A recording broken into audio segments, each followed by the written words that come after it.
Rasulullah. Allahumma inna nas'aluka ilman nafi'ah wa na'udzubika min ilmin la yanfa'. Adab safar. Sekarang masuk ke poin ke-6. Sebelumnya 5 poin pertama kemarin istikharah, kemudian yang kedua menulis wasiat, kemudian yang ketiga yang terbaik adalah tidak bersafar sendirian, minimal 3. Yang keempat, ikhtiyarur rafiqil soleh, memilih teman yang soleh dalam bersafar. Yang kelima, menitipkan keluarganya, tetangganya dan sahabat-sahabat.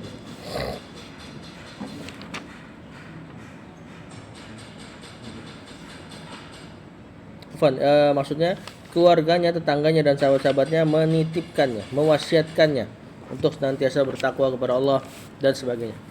Yang keenam,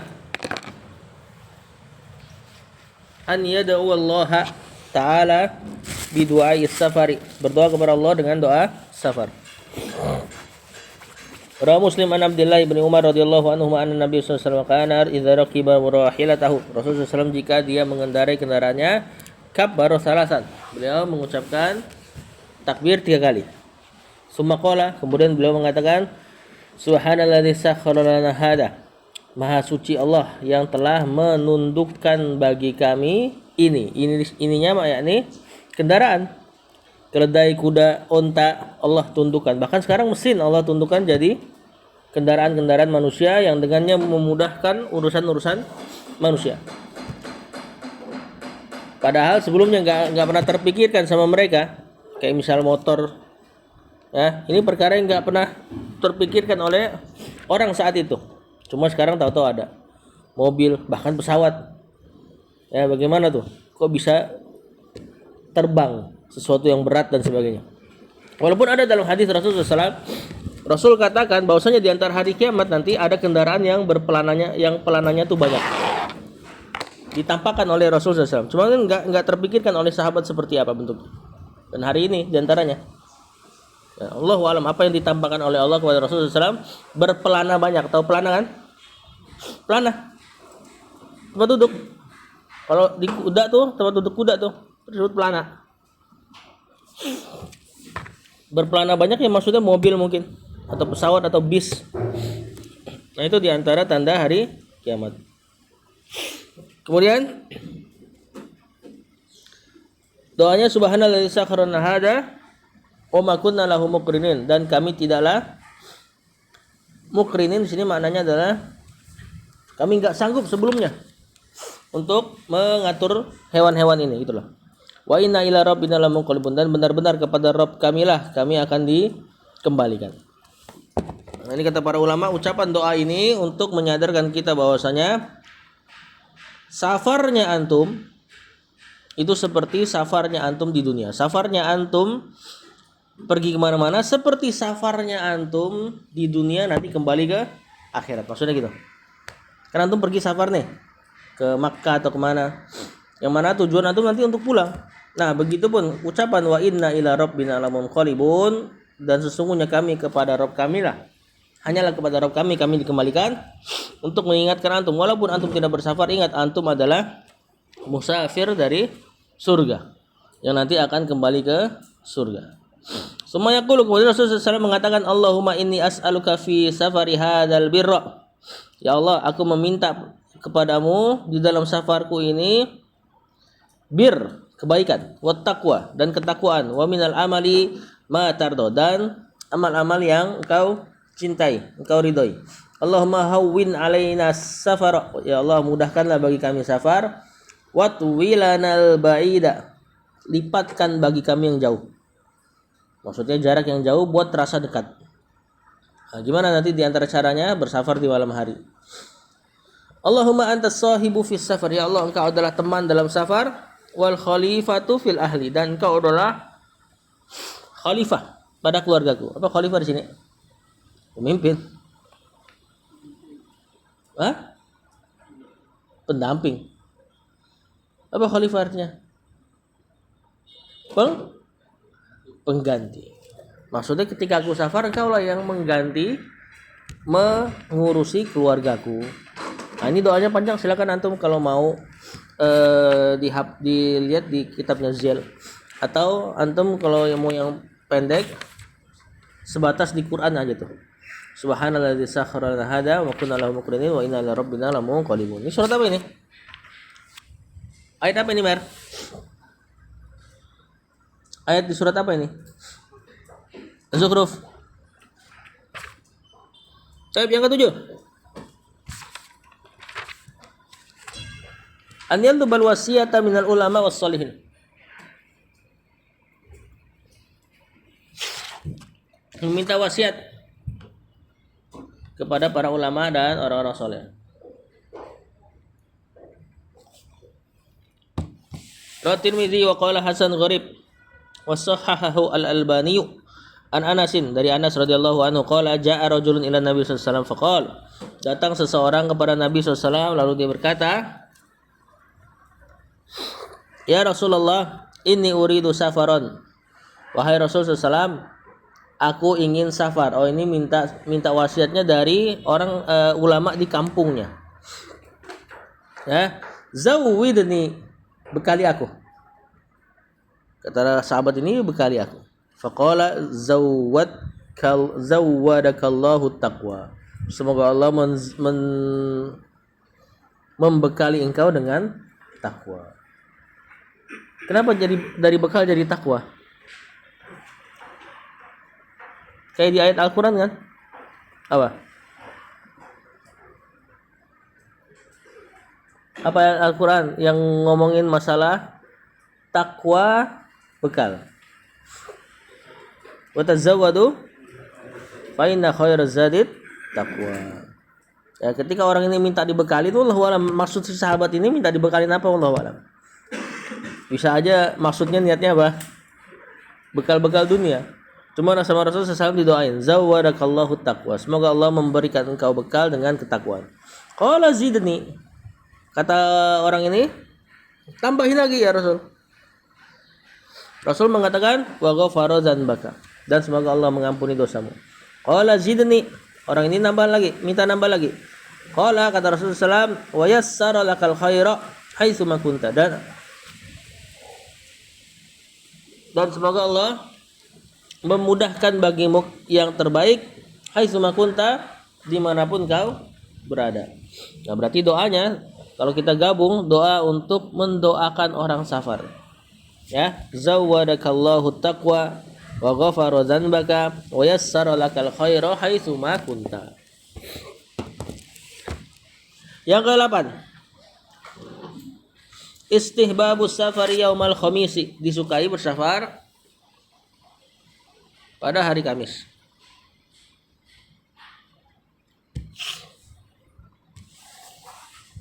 Rawal Bukhari an Ka'b bin Malik. Kana yakun, Ka'b bin Malik mengatakan, laqallama kana Rasul sallallahu alaihi wasallam yakhruju idza kharaja fi safarin illa yaumal khamis. Sungguh benar-benar jarang banget Rasul sallallahu alaihi wasallam pergi bersafar keluar ya, kecuali pada hari Kamis. Maksudnya mayoritas safarnya Rasul alaihi wasallam adalah hari Kamis. Tentu ada hari selain hari Kamis, cuma di sini perkataan Ka'b bin Malik dipahami bahwasanya beliau seringnya bersafar hari Kamis dan nanti Kamisnya Kamis malam. Itu akan dijelaskan. Ini safar Rasul SAW safar apa? Hah? Safar apa? Jalan-jalan. Safar apa? Hah? Mana suaranya saudara? Dakwah? Enggak. Safari dakwah. Perang ini. Ya, mayoritasnya safar Rasulullah SAW adalah perang. Ya, perang juga dakwah ya. Kemudian beliau katakan Rawal Bukhari an Ka'b bin Malik, sama dari Ka'b bin Malik anna Nabi sallallahu alaihi wasallam kharaja yaumal khamisi fi ghazwati Tabuk. Rasulullah SAW pergi ke perang Tabuk pada hari Kamis. Perang Tabuk apa? Perang apa? Ini perang terakhir Rasulullah SAW melawan Rusia.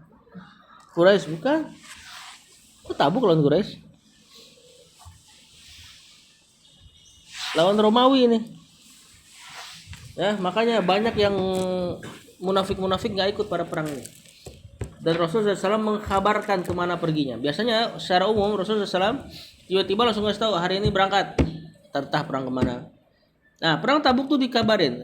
Pada hari sekian kita akan pergi ke Tabuk. Tabuk tuh daerah Romawi, Syam. Perjalanan berapa bulan tuh. Makanya disiapkan supaya nanti banyak persiapannya, nggak mati di jalan. Ya akhirnya banyak yang nggak ikut. Di antaranya Ka'ab bin Malik dan 2 sahabat Ahlul Badr. Nggak ikut karena saat itu lagi musim kurma. Cuaca lagi panas-panasnya. Paling enak udah di rumah. Ya, akhirnya Ka'ab bin Malik udah ntar aja dah. Ntar juga berangkat, ntar nyusul. Setiap kali mau berangkat perasaannya ntar aja ntar saya nyusul. Sampai akhirnya dia ngerasa, udah nggak bisa nyusul. Ya, nyesel aja dia. Kemudian pulang-pulang Rasulullah SAW nanyain beberapa orang yang nggak ikut. Para munafikin semua minta uzur. Ya Rasul saya uzur, entah apa uzurnya, entah istrinya lah, entah apanya lah. Akhirnya Rasulullah SAW doain. Rasul kan yahkumu bil zahir, menghukumi dari zahirnya saja. Dia nggak nebak hatinya. Padahal munafik itu rata-rata. Cuma akhirnya Rasulullah SAW doain aja, semoga Allah mengampuni dan sebagainya. Ka'ab bin Malik penyair dari Madinah, pandai berkata-kata. Dia bilang, diceritain hadisnya, seandainya aku mau berdusta, tentu aku akan berdusta. Dan Rasulullah SAW pasti percaya dengan perkataan itu. Cuma dia enggak, dia milih, dia takut Rasul ridho, tapi Allah enggak ridho. Akhirnya dia jujur, kemudian diboikot Ka'ab bin Malik. Pernah dengar cerita ini? Diboikot berapa hari? 40 hari. Disuruh pokoknya kalau ada yang ketemu Ka'ab bin Malik gak boleh ajak ngobrol, dia ngucapin salam gak boleh dijawab. 40 hari di kampungnya sendiri, dia orang Ansor, dilakukan seperti itu dalam rangka dihukum lah dalam tanda kutip. 40 hari udah mau selesai, tambah lagi 10 hari. Pas di 10 hari terakhir itu dia udah ngerasa sempit. Sampai ada kondisi dia sholat subuhnya di atas atap. Karena sudah sempit banget, dia pengen ngeliat keluar. Biasalah kita kan kalau udah sempit, refreshing butuh ngeliat yang seperti pantai, suka tuh gitu. Ya. Atau gunung, pokoknya ngeliat yang luas deh. Di antara bukti hati sudah sempit, kadang-kadang butuh itu. Bahkan Ka'ab bin Malik sampai dikirimin surat sama Raja Romawi. Dikirimin kurang lebih perkataannya, kami dengar apa yang dilakukan Muhammad dan sahabat-sahabatnya kepadamu. Kalau kamu mau, datanglah ke sini. Diajak berkhianat. Ya. Karena tahu orang-orang Romawi tahu kedudukan Ka'ab bin Malik. Diajak berkhianat dan Ka'ab bin Malik mengatakan hampir saja aku berangkat ke sana. Akhirnya itu surat dibakar sama dia. Bakar sama dia sampai hari ke-50 turun surat atau turun ayat yang menjelaskan bahwasanya taubatnya Ka'ab bin Malik diterima. Pas 50 hari tersebut barulah akhirnya Rasulullah SAW disuruh kabarin beberapa sahabat, kabarin bahwasanya Ka'ab bin Malik udah nggak diboikot. Dan mereka semuanya lari kencang banget menuju Ka'ab bin Malik. Lihat, mereka tuh sebenarnya seneng sama sahabatnya, cinta sama sahabatnya. Cuma karena perintah Allah dan Rasulnya mereka suruh boikot mereka. Dan ketika selesai pemboikotannya, mereka semua lari ke Ka'ab bin Malik. Lari, bahkan benar-benar ada yang pokoknya pengen jadi orang pertama yang ngabarin Ka'ab bin Malik kabar gembira ini. Mereka ada yang lari, ada yang naik kuda. Benar-benar langsung ngambil kudanya, lari ke rumah Ka'ab bin Malik. Nah, sahabat yang pertama kali ngasih tahu Ka'ab bin Malik masalah kabar gembira ini bukan yang naik kuda, tapi yang lari. Gimana caranya? Dia ngeliat temennya naik kuda, dia larinya nggak ke Ka'ab bin Malik. Dia lari ke dataran tinggi, dia teriak di situ. Bahwasanya Ka'ab bin Malik sudah selesai boikotnya. Akhirnya Ka'ab bin Malik senang. Si pemberi kabar gembira ini dikasih hadiah sama Ka'ab bin Malik. Lihat, mereka punya motivasi yang besar, dan itu jadi bukti bahwasanya mereka cinta sama sahabatnya ini. Tapi di satu sisi dia bisa ikut apa yang Allah dan Rasulnya beritakan untuk boikot. Kalau kita mungkin susah. Misalnya antum ada yang diboikot satu ma'had. Nah, gampang lah kalau antum satu ma'had boikot ngobrol sama Al-Maun. Misal satu komplek diboikot. Dan misalnya siapa nih? Siapa yang punya CS-an di sini? Nggak ada yang CS-an? Hah? Pakai sama siapa? Sama siapa? Mana Al-Maun? Siapa namanya? Hah? Yang mana? Sahrul. Hah? Yang mana? Misalnya dia lah ya. Misalnya Faid diboikot satu komplek. Atas perintah Pak RT deh, biar lebih disegenin. Ya, insya Allah tetap ada waktu-waktu di mana Faid itu masih diajak ngobrol sama CS ya. Ya kan? Nah, kalau sahabat-sahabat enggak, dia benar-benar murni ikut Rasulullah SAW walaupun mereka cinta sama kami. Dan itu diantara tanda cintanya ke sahabatnya. Tanda cinta sahabat kepada sahabatnya ya. Bahkan diantaranya kadang-kadang tahzir. Tahzir itu diperingatkan, dihukum supaya sahabatnya berubah jadi lebih baik. Bukan malah diajak ngobrol di tempat yang sepi. Misalnya antum punya teman yang dihukum, antum malah bantuin hukumannya. Enggak perlu sebenarnya. Dengan alasan cinta, akhirnya dia ngerasa hukumannya enggak terlalu bikin jerah. Ya, nah ini perlu dipelajari nih sikap-sikap mereka. Dan Ka'ab bin Malik akhirnya jadi orang yang terkenal dengan kejujuran, walaupun pernah salah di awal. Nah, maka barang siapa yang sudah pernah salah di awal, jangan lagi ditutupi dengan kebohongan. Ya, kayak Ka'ab bin Malik, dia nggak tutup pakai kebohongan dan dia terkenal hari ini dengan kisah ini. Pahala gak buat dia? Pahala tentu. Sampai sekarang diceritakan kisahnya Ka'ab bin Malik dan orang ambil pelajaran dari sikap jujurnya, bukan sikap salah di awalnya. Ya, walaupun ada juga pelajaran dari sikap salah di awalnya, di antara yang bikin dia nggak ikut perang, nunda kebaikan. Ada di riwayatnya tuh, panjang di hadis arba'in, hadis Riyadhus Shalihin. Ya, dia bilang nanti saya nyusul. Nanti saya nyusul. Akhirnya nggak berangkat. Itu di antaranya tuh. Sebab orang tertinggal dari kebaikan memang karena nunda, walaupun nunda sedikit. Di sini Rasulullah SAW pergi safar pada hari Kamis. Kemudian yang ke-9, idza kanu jama'atan. Kalau bersafarnya jamaah, an yu'ammiru ahadahum. Hendaknya mentakmirkan salah seorang dari mereka. Apa mentakmirkan? Menunjuk menjadi pemimpin. Hendaknya ditunjuk seorang dari mereka menjadi pemimpin. Tadi jamaatan berapa berarti minimal? 3 tadi. Kalau 2 gimana tuh tunjuk? Gak jadi jamaah nih. Walaupun 2 kalau untuk sholat jamaah masih bisa ya. Bukan berarti 2 berarti nggak sah sholat jamaahnya. Maksudnya lafaz jamaah itu kan jamak. Jamak dalam kalam Arab mayoritasnya menganggap di atas 2. Walaupun ada yang mengatakan musanna termasuk jamak. Tapi kalau kita ikutin hadis yang tadi ya berarti kan hadisnya maksudnya enggak? Ar-raqibu syaiton. Ar-raqibani syaitonan. Terus as-salasatu raqbun. Nah, kalau kita ikutin hadis itu berarti di sini 3. Nah, bahkan lihat hadisnya. Rawah Abu Daud wa hasanahu al-Albani an Abi Sa'id al-Khudri radhiyallahu anhu anna Rasulullah sallallahu alaihi wasallam qala idza kharaja salasatun, jika keluar 3 orang dari kalian fi safarin, dalam sebuah safar, falyu'ammiru ahadahum, maka tunjuklah seorang dari mereka untuk menjadi amir, pemimpin yang nanti ditaati tentunya. Ya. Idealnya nanti dia yang memimpin sholat dan sebagainya.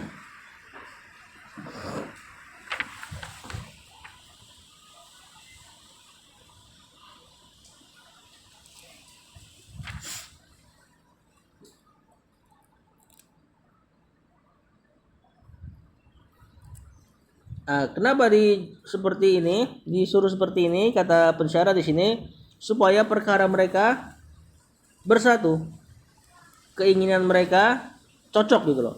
La yatafarraqu bihim ra'yu. Jadi pendapat tuh enggak terpecah belah dan tidak terjadi di antara mereka khilaf, Ya, jadi dipersatukan dengan apa? Pendapat satu orang. Finalnya disatukan pendapat satu orang. Walaupun pasti tadi ada andil dari orang lain ya untuk milih kita mau kemana nih? Kita mau ngapain dulu nih? Nah, kayak misalnya kemarin antum sering safar, seandainya Rasul Ustaz Ismail nggak mimpin, pasti kita juga bingung. Mau kemana dulu? Mau ke Curug kah? Mau apa lagi kemarin? Mau bakar-bakar kah? Nah, kalau ada satu orang yang mimpin enak. Kan? Tiba-tiba langsung bilang, jalan-jalan, jalan-jalan semua tuh. Kalau nggak ada yang mimpin, yang satu mau jalan-jalan, yang satu mau rebahan. Akhirnya nggak jadi. Atau mungkin nanti sebagian jalan-jalan, sebagian rebahan. Ya kan? Akhirnya tercerai-berai dan lebih bahaya. Kayak misalnya kemarin kita kemana? Ke atas ya? Ya kan? Terus sebagian di bawah, sebagian naik lagi ke atas kan? Tapi kemarin alhamdulillah tuh tercerai-berainya alhamdulillah. Jadi yang di bawah nggak kena tawon. Nah, kan yang di bawah kan anak-anak dan sebagainya. Antum pada ke atas kan pada kena tawon. Ya cuma sebenarnya lebih bagusnya ya itu tadi ya, lebih apa? Bersatu lah. Yang bisa aja seandainya kita tadi di atas jalan semua, naik semua, nggak tercerai-berai, bisa aja Allah takdirkan yang terbaik kan? Nggak ada cerita tahun itu, benar nggak? Ya, intinya pada asalnya hendaknya orang-orang yang bersafar itu dia satu suara gitu. Kemudian yang ke-10, an la yashaba ma'ahu jarasun aw musiqiyun. Hendaknya tidak menemani safar jaros, bel kali ya, jaros. Benar enggak? Au musiqiyun, alat-alat musik. Nah, hendaknya tidak bersafar, tidak menemani safar barang-barang ini, bel-bel dan musik-musik.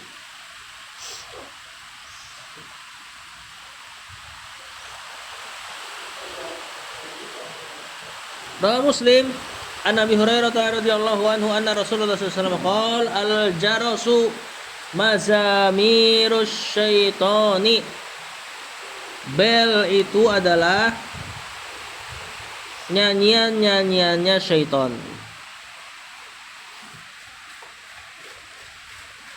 Bel adalah nyanyiannya syaitan. Makanya bel ini identik sama orang apa?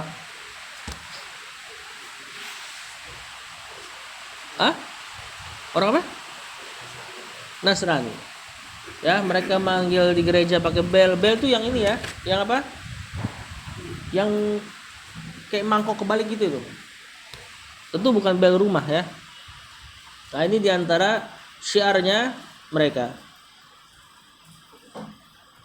Bahkan kalau nggak salah dalam Islam tuh ketika antum punya kucing, antum mengkalungin kalung yang berdering, kayak kalau dia jalan kering itu juga dilarang. Nah, sebagian di kita dalam masjidnya masih ada jam pakai bel. Jadi tiap jam 12 bunyi dia 12 kali. Ting ting. Muskilah ini. Kucing aja nggak boleh. Antum bayangin itu ada dalam masjid. Buat kucing aja nggak boleh. Buat piaraan. Rawi Muslim an Abi Hurairah radhiyallahu anhu anna Rasulullah sallallahu alaihi wasallam qala la tashabul malaikatu. Malaikat gak akan menemani. Rafqatan di sini maknanya kelompok fiha kalbun wal ajarasun. Yang di dalamnya terdapat anjing dan bel. Lah nggak ada nyanyiannya di sini. Tentu masuk juga ke nyanyian ya. Karena tadi al-jarasu mazamirus syaitan. Bel adalah nyanyiannya syaitan. Berarti di sini termasuk alat-alat musik yang lain. Dan ini maklum di sisi para peruqyah. Para peruqyah kalau mau ngeruqyah seseorang, rumahnya dikeluarin hal-hal yang kiranya itu jadi tempatnya syaitan, jin. Di antaranya alat-alat musik. Ya, alat-alat musik. Rokok bahkan dikeluarkan. Jadi perokok tuh kalau lagi diruqyah rokoknya suruh keluarin dulu. Karena seneng syaitan dengan rokok. Makanya orang yang ngerokok kalau habis makan dia butuh banget sama rokok, Itu dikatakan dikencingin sama jin mulutnya tuh. Nah, makanya sebagian orang yang merokok di ruqyah, pas habis di ruqyah dia coba itu rokoknya, rasanya udah nggak enak. Rasanya nggak enak. Itu karena udah diusir jinnya. Ya, jadi jinnya inilah yang ngencingin mulut perokok supaya ngerasa asem kalau habis makan. Ketahuan tuh, berapa ketawa? Hah? Habis makan ora udut, paru-paru ora semail katanya. Nah, itu dikencingin oleh jin. Nah, kalau jin sudah nempel pada sesuatu, seperti tadi alat musik, berarti lawannya akan pergi dari dia. Siapa lawannya? Hah? Tadi hadisnya. La tashabul malaikatu. Malaikat gak akan menemani kelompok yang dalamnya terdapat anjing dan bel tadi. Masuk foto-foto atau gambar lah. Kalau gambar kan di situ ada sifat menyaingi ciptaan Allah. Antum gambar sesuatu yang bernyawa. Bentuknya sempurna, lehernya ada dan sebagainya. Nah, itu di situ ada bentuk persaingan. Antum mencoba menciptakan sebagaimana Allah menciptakan. Cuma tentunya beda ya. Cuma di situ ada usaha, paham nggak? Makanya gambar itu juga diantara medianya mereka untuk jadi tempat tinggal jin. Terlebih kalau gambarnya 3 dimensi kayak patung. 3 dimensi tahu kan? Berarti nggak segini, nggak cuma satu baris. Ya patung, pahat-pahatan lah. Nah kalau foto gimana? Tadi nggak bolehnya menggambar karena ada sifat tasbih terhadap khalq, terhadap penciptaan, menyerupai penciptaan Allah. Kalau foto, antum foto, di situ ada penciptaan Allah nggak? Atau ada tasbih nggak terhadap penciptaan Allah? Antum berusaha mencipta sebagaimana penciptaan Allah. Ada nggak pada foto? Kenapa nggak ada? Karena persis. Ya kan, misalnya foto nih, cekrek, Anda nggak akan bilang, oh ini hasil saya. Tapi kita akan katakan ini foto dolok. Benar gak? Dolok itu ciptaan Allah. Paham? Nah, maka pada foto tidak ada usaha mencoba menyaingi ciptaan Allah. Anda foto Diki, blok. Anda nggak akan katakan ini adalah gambar orang yang saya ciptakan. Tapi insya Allah ketika dikasih lihat, orang tahu ini adalah gambarnya Diki. Diki ciptaan Allah. Jadi antum cuma nukil. Kalau foto tuh antum cuma nukil ciptaan Allah ke gambar di HP antum. Makanya kalau masalah foto lebih ringan masalahnya. Cuman tatkala dipajang, ya, nah ini jadi masalah juga. Foto nggak ada tasbih, tapi kalau dipajang masalah. Gambar yang lebih-lebih ada tasbihnya dipajang lebih bermasalah lagi. Nah sekarang foto diedit pakai AI. Foto Diki aneh edit, jadi dia bisa terbang lah, keluarin Rasengan misalnya. Bisa gak pakai AI hari ini? Bisa. Kalau sampai kayak gitu sama jadinya. Antum menyerupakan ciptaan Allah. Dikinya tahu-tahu, ya tau lah video-video AI tahu kan? Tahu-tahu dia bisa ngapain. Berarti antum bikin dia jadi bergerak. Nah ini nggak boleh. Nah jadi tempatnya syaitan otomatis tidak ada malaikat. Yang 11 satu poin lagi. At-takbiru idza saida uluwan wa tasbihu idza nazala. Takbir kalau naik ke tempat tinggi, tasbih ketika menuruni dari satu tempat yang tinggi ke bawah. Ya, takbir ketika naik, tasbih ketika turun, gitu aja dulu. Abu Daud bisanadin hasan an Ibnu Umar radhiyallahu anhu maqala kana Nabi sallallahu alaihi wasallam, dulu Nabi sallallahu alaihi wasallam wa juyushuhu dan para pasukannya. Idza alau as-sanaya kabbaru, jika beliau atau mereka menaiki tempat tinggi maka mereka bertakbir. Wa idza habatu sabbahu, ketika turun mereka bertasbih.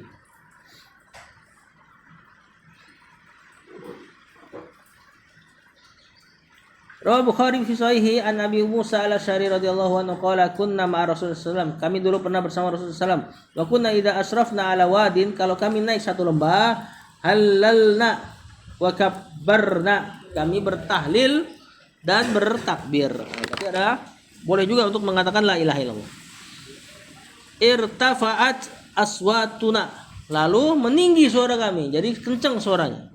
Faqala Nabi SAW, akhirnya ditegur sama Nabi SAW, ayuhan nas, wahai manusia, irba'u ala anfusikum, kasihanin diri kalian sendiri. Fa innakum la tad'una asamma wala ghaiba.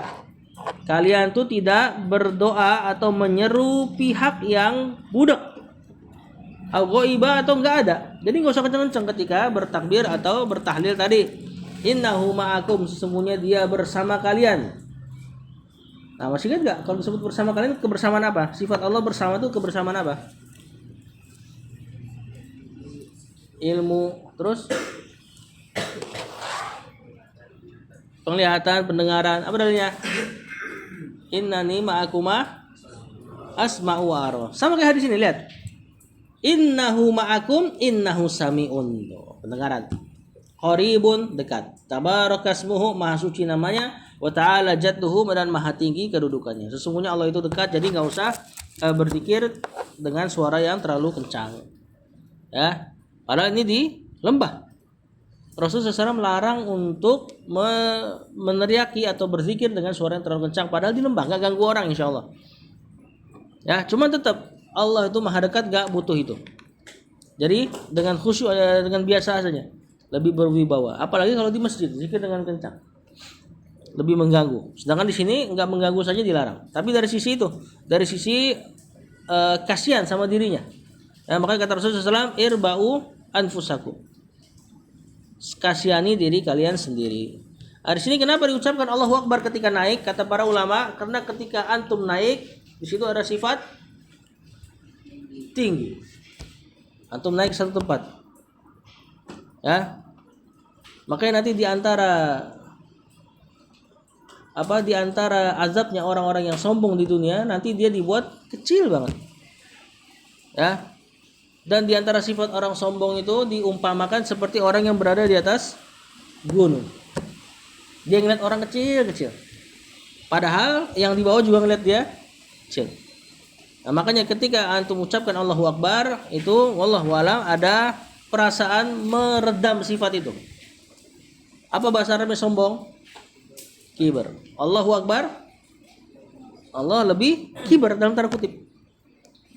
Kibar bahasanya yang di dalam bahasa kita sombong, itu sebenarnya dalam bahasa Arab istikbar, merasa kabir. Cuma terjemahan kita jadi sombong. Ya, nah, maka ketika antum mengucapkan Allahu Akbar, Allah lebih berhak untuk sombong, ibaratnya gitu loh. Allah lebih besar dari segala sesuatu. Jangan merasa besar. Makanya ada hadis kan Rasulullah SAW katakan bahwasanya Allah mengatakan kesombongan adalah ridaku apa ya, atau selendangku. Pernah dengar hadis ini? Allah katakan keagungan adalah keagungan adalah ridaku, kata Allah. Dan kesombongan adalah selendangku. Itu kalau kita lihat bahasa Arabnya, kalau nggak salah lafaz kesombongannya kibria. Ya, berarti kita terjemahkannya kebesaran adalah selendang. Jadi bahasa Arabnya sombong, yang bahasa kita jadi sombong, sebenarnya lebih enak kalau kita terjemahkan besar. Apalagi untuk mana-mana yang positif. Ya. Wallahu a'lam. Terus sampai situ dulu.